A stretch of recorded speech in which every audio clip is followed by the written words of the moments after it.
Hello बच्चों, स्वागत है आपका मेरे YouTube channel study with ML गुरु में। आज हमारा 4th डे है। यहाँ पर मैं आपको 40 सेंटेंस छोटे सेंटेंस आपको मैं इंग्लिश ट्रांसलेशन के बताऊंगा, जिनका आप अपने दैनिक जीवन में यूज़ करते हैं। तो चलिए शुरुआत करते हैं। पहला सेंटेंस है, मैं जनवरी में पैदा हुआ था। इंग्लिश बनेगा आई वॉज बोर्न इन जनवरी। ये जो सेंटेंस है वो प्रेजेंट पास्ट सिंपल का है, क्योंकि इसमें डिस्क्रिप्टिव पास्ट सिंपल टेंस है, यानी क्रिया है वो सब्जेक्ट के बारे में बता रहा है।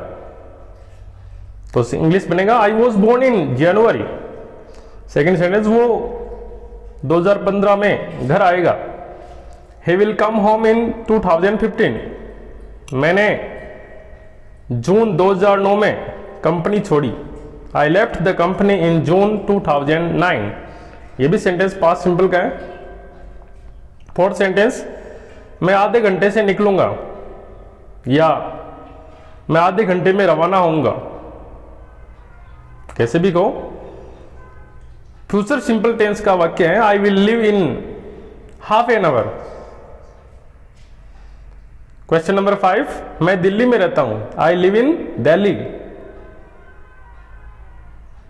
प्रेजेंट सिंपल टेंस का वाक्य है। 6 नंबर, वो अमेरिका में पढ़ाई करेगा।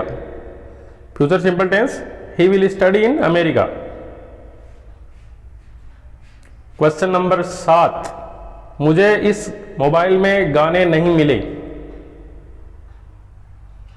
आई found no songs in this mobile. यानी ये जो सेंटेंस है पास्ट की बात कर रहा है, और ये फाइंड की सेकंड फॉर्म है फाउंड। 8 नंबर सेंटेंस है, हमने ये किताब में पढ़ा है। We have read it in the book. We have read. यानी ये जो सेंटेंस है वो प्रेजेंट परफेक्ट टेंस का वाक्य है। इसमें जो रीड है वो क्रिया की थर्ड फॉर्म है। Read, read, read. We have read it in the book. तीनों फॉर्म सेम होती है। क्वेश्चन नंबर 9, अयांश आधे घंटे में निकलेगा। Ayansh will live in half an our. 10 number, मैं बैंक में काम करता हूं। I work in A bank. 11 number, मैंने कंप्यूटर में ये फोटो देखी। आई सा दिस फोटोग्राफ इन कंप्यूटर। ये सेंटेंस ऐसे भी लिखा जा सकता है। अगर इस सेंटेंस को ऐसे लिखें, ऐसे बोले, मैंने एक कंप्यूटर में ये फोटो देखी, तो आई सा this photograph in a computer, ऐसे हो जाता। 12 नंबर, ये गाना तुम्हारे मोबाइल में है। This song is there in your mobile. Mobile को मोबाइल नहीं प्रोनाउंसिएशन किया जाता है, इसको सही तरीके से उच्चारण इसका मोबाइल होता है। 13 नंबर, कॉफी को कप में डालो।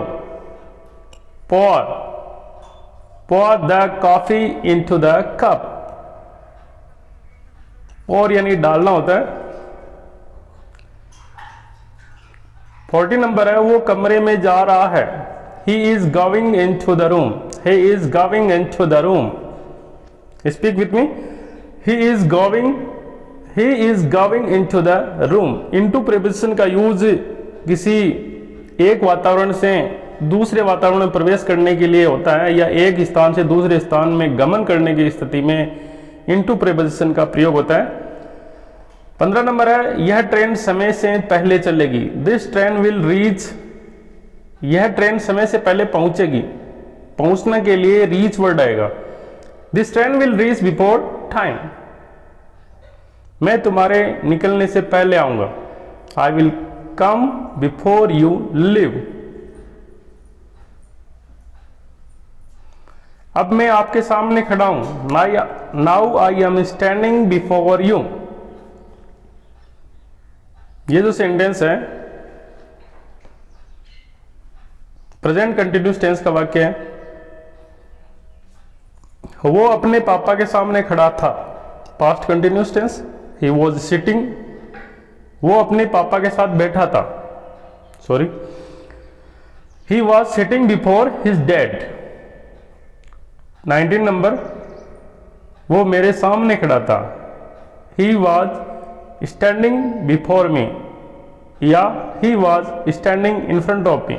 सामने के अर्थ में बिफोर और इन फ्रंट ऑफ का प्रयोग होता है, और सिट का अर्थ बैठना, स्टैंड यानी खड़े होने के सेंस में प्रयोग किया जाता है।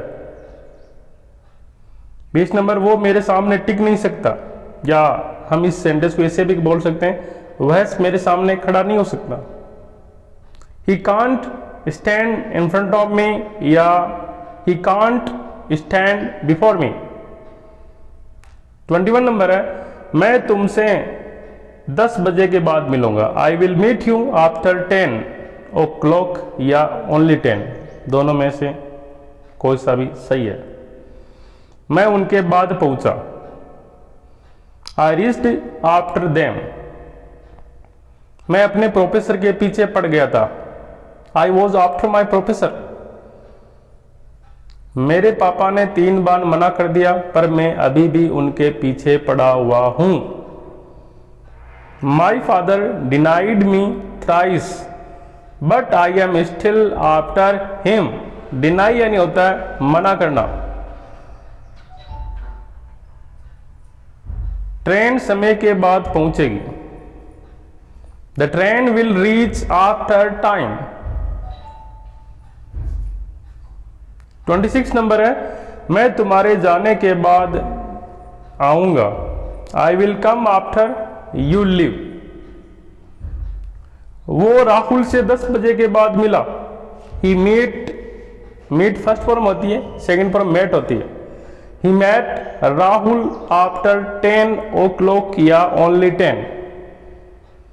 पास्ट सिंपल टेंस का वाक्य, पुलिस चोर के पीछे पड़ी हुई है। The police are after the thief. देखो, पुलिस जो वर्ड है वो प्लूरल नाउन होता है, और इसका अगर सिंगुलर नाउन बनाना चाहें तो पुलिस मैन होता है। मुझे किसी के द्वारा रोका गया। 29 number, I was stopped by someone.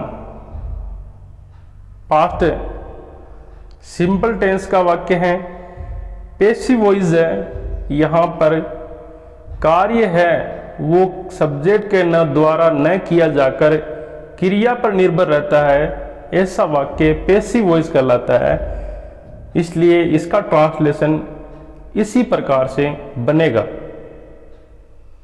क्योंकि पैसिव वॉइस में क्रिया की पास्ट पार्टिसिपल फॉर्म का प्रयोग होता है और सब्जेक्ट को ऑब्जेक्ट बना दिया जाता है, और उससे पहले बाई का प्रयोग होता है। 30 नंबर है, उसे अपने पापा द्वारा भेजा जा सकता है। He can be sent by his father. मैंने बस से यात्रा की। I travelled by bus. यात्रा की, काम पूरा हो गया। भूतकाल का वाक्य है, इसलिए पास्ट सिंपल टेंस का प्रयोग होगा। 32 नंबर है, वह दोपहर की या वो दोपहर की फ्लाइट से आ रहा है। He is coming by Noon flight. मैं 4 बजे तक निकल जाऊंगा या रवाना हो जाऊंगा, प्रस्थान कर जाऊंगा। तो I will leave by 4 o'clock। हम सुबह से ये खत्म कर देंगे। We will finish it by morning. सुबह तक सेंस में बाई प्रीपोजिशन का प्रयोग होता है। हमें मैनेजर के द्वारा सूचित किया गया। वी आर इन्फॉर्म, सूचना देने के सेंस में इन्फॉर्म वर्ड का यूज होता है। We are informed by the manager. We were inform, sorry, इसमें सूचित किया गया, इसलिए ये पास्ट सिंपल टेंस का वाक्य है। तो इसका passive voice we were informed by the manager. Hindi का इंग्लिश ट्रांसलेशन इसी प्रकार से बनेगा। यानी टेंस तो वही रहता है, परंतु इसका जो स्ट्रक्चर है वो चेंज हो जाता है, क्योंकि पैसिव वॉइस स्ट्रक्चर में क्रिया की हमेशा थर्ड फॉर्म का प्रयोग किया जाता है। उसे मम्मी के द्वारा डांटा गया, डांटना, फटकारना के लिए स्कोल्ड वर्ड है, SCOLD, थर्ड फॉर्म है। He was scolded by mom, मैं बाइक से जिम जा रहा था, I was going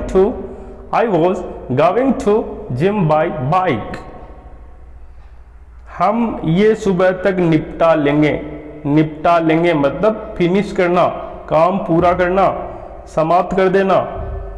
we will finish it by morning, translation कीजिए, we will finish it by morning. 29 number है, मैं शाम 7 बजे तक जिम जाता हूं, I go to gym by 7 PM। यह काम अभी करो, लास्ट सेंटेंस है, यह काम अभी करो। सेंटेंस कैसा है? इंपेरेटिव सेंटेंस है, तो डेफिनेट है कि ये क्रिया की फर्स्ट फॉर्म से शुरू होगा, इसलिए इसका जो ट्रांसलेशन है वो इस प्रकार से होगा, डू दिस वर्क नाउ। तो आज का ये सेशन 40 सेंटेंस का था और हमने इसको भली भांति अच्छे से तैयार किया, पढ़ा, समझा, और आपसे अपेक्षा करता हूं कि आप इस वीडियो को देखें, लिखें अपनी नोटबुक में डेली। जो भी वीडियो मैं डालता हूं यूट्यूब पर, उसको आप अच्छी तरीके से अपने सेंटेंस को अपनी नोटबुक में लिखें, याद करें और अपने लाइफ में, रूटीन लाइफ में इसको अप्लाई करें। और आपको ये वीडियो अच्छा लगा तो मेरे चैनल को सब्सक्राइब कीजिए, लाइक कीजिए और वीडियो को अधिक से अधिक लोगों तक शेयर कीजिए। Thank you very much.